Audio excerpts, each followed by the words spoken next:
میں پنجاب کالج کا جو واقعہ ہے اس سے متعلق ایک پریس کانفرنس سن رہا تھا جو پنجاب کالج کی انتظامیہ کی طرف سے کی گئی، اور بھی بیچ میں جو پریس کانفرنسز آ رہے ہیں اس پہ مجھے وہ ایک جو ہے وہ جگجیت سنگھ کی غزل کا جو ایک شعر یاد آ گیا ہے۔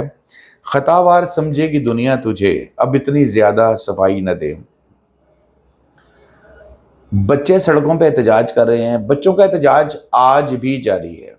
فیصل آباد سے، کے پی سے، ایک دو اور شہروں سے بھی اطلاعات ہیں کہ بچے جو ہے وہ احتجاج کر رہے ہیں، لیکن انتظامیہ کی جانب سے بڑا کلیئرلی کہہ دیا گیا ہے کہ اس طرح کا کوئی واقعہ نہیں ہوا۔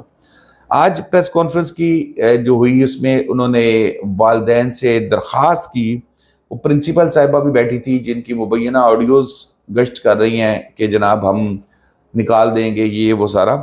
بہرحال اس کے بعد پھر جو مجھے ابھی یہ بھی پتہ لگا کہ سی ایم صاحبہ بھی اس پہ پریس کانفرنس کر رہی ہیں۔ والدین سے درخواست انہوں نے کی کہ اپنے بچیوں کو بھیجیں، ان کی پڑھائی کا حرج نہ کرائیں، اور جو اس میں کہا گیا تھا کہ بچوں کو لے کے آئیں۔ اب یہاں پر جو ویڈیو ڈیلیٹ کی بات کی گئی، سوال کیا گیا جس پر ان کو بتایا گیا کہ جناب ویڈیو کوئی ڈیلیٹ نہیں کی، تمام پولیس کے پاس ہے، آپ ان سے لے سکتے ہیں۔ پھر یہاں پر ڈیٹا بھی انہوں نے کہا کہ جی تمام پولیس کے پاس موجود ہے۔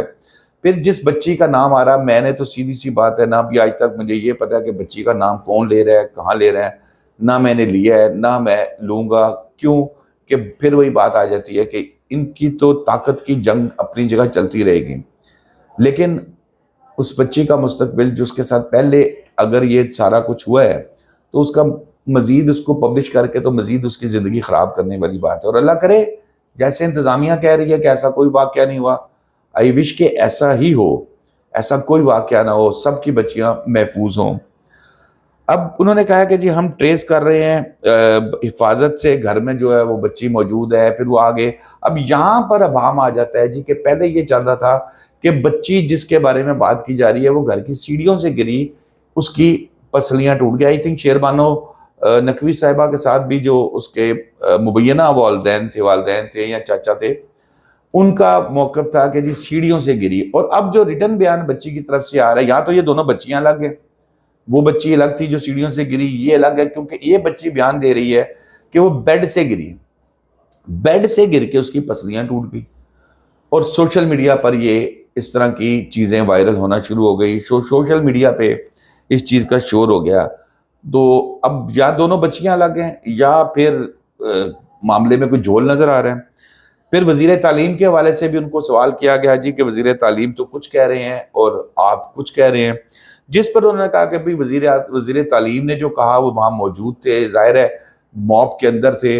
اور پھر بعد میں حالانکہ انہوں نے ایک چینل کے اندر گفتگو کرتے ہوئے بھی یہ کہا تھا، انہوں نے کہا کہ جی خود ہی وہ بتا سکتے ہیں کہ انہوں نے بغیر تحقیق کے یہ لائسنس کیوں ان کا سسپینڈ کیا، رجسٹریشن کیوں سسپینڈ کی، اور کیا الزام ان کے اوپر لگایا گیا۔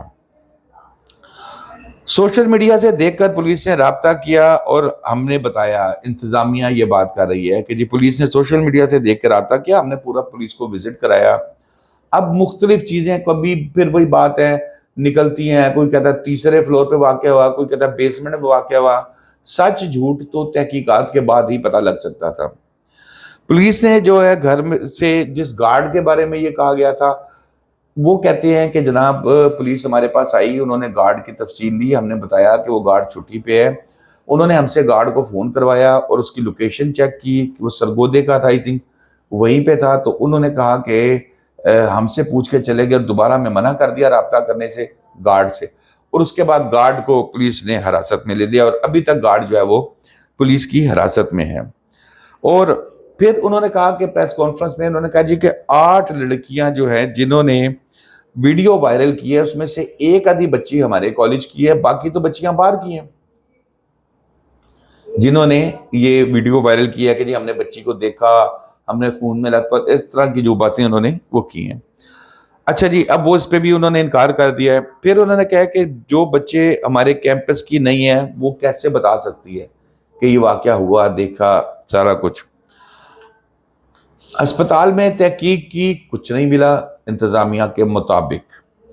پھر رجسٹریشن منسوخ کیوں کی گئی، سوال داغا گیا۔ آڈیو میسج جو آئے تھے سامنے، اس کا کیا جواب ہے اور اس کو کیسے روکا گیا یا روکنے کے لیے احتجاج سے۔ ایس پی ماڈل ٹاؤن آئے، انہوں نے گارڈ کو کال کروائی، یہ میں آپ کو بتا چکا ہوں، سارا یہ پریس کانفرنس میں بتایا گیا۔ پھر انہوں نے کہا کہ لڑکیوں کے کیمپس میں جب لڑکوں نے داخل ہونے کی کوشش کی، گیٹ توڑا، تب گارڈز کی جانب سے تشدد کیا گیا، لیکن اس کے باوجود ہم انٹرنل انکوائری کر رہے ہیں۔ اگر کوئی گڑبڑ ہوئی ہمارے گارڈز کی طرف سے تو ہم ان کے خلاف ایکشن لیں گے، لیکن جو گارڈز نے مارا یا جو بھی کیا وہ صرف اس بنیاد پہ کیا کہ لڑکیوں کے کالج کا گیٹ توڑ کے لڑکے اندر داخل ہو گئے تھے۔ انہوں نے کہا جی کہ زیادہ تر بچے بچیاں ہمارے کیمپس کے نہیں تھے، اور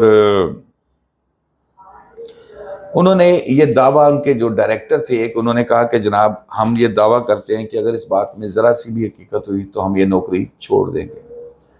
میرے خیال میں تو جو بچے سڑکوں پہ ہیں جو احتجاج کر رہے ہیں، میں ان سے بھی یہی ریکویسٹ کروں گا کہ آپ اپنا معاملہ اللہ تعالیٰ پہ چھوڑ دیں، کیونکہ ظاہر ہے کوئی اگر غلط بات ہوئی ہے، کوئی جرم ہوا ہے، تو شاید یہ حکومت، یہ حکمران یا سڑکوں پہ احتجاج کرنے والے بچے اس طریقے سے بدلہ نہیں لے سکتے جس طریقے کا بدلہ اللہ تعالیٰ لے گا، اور جلدی لے گا۔ کیونکہ اگر جرم ہوا ہے تو یقیناً یہاں پر سب کچھ مینیج کیا جا سکتا ہے، چاہے وہ سی سی کیمرہ ہو، چاہے کچھ بھی ہو۔ ایک مینیج نہیں کیا جا سکتا تو اللہ تعالیٰ کی ذات کو نہیں کیا جا سکتا۔ تو اپنا معاملہ اللہ پہ چھوڑیں، جائیں اسکولوں میں پڑھیں، جو ظالم ہوگا، جس نے ظلم کیا ہوگا، انشاءاللہ اس کو سزا یہی ملے گی، سب کی نظروں کے سامنے ملے گی۔ اور اگر نہیں کیا ہوگا تو خدا کے لیے اپنا ٹائم ضائع نہ کریں، اسکولوں میں جائیں، پڑھیں۔ دوستو اب تک کے لیے اتنا ہی، شاداب ریاض کو اجازت دیجیے، اللہ حافظ۔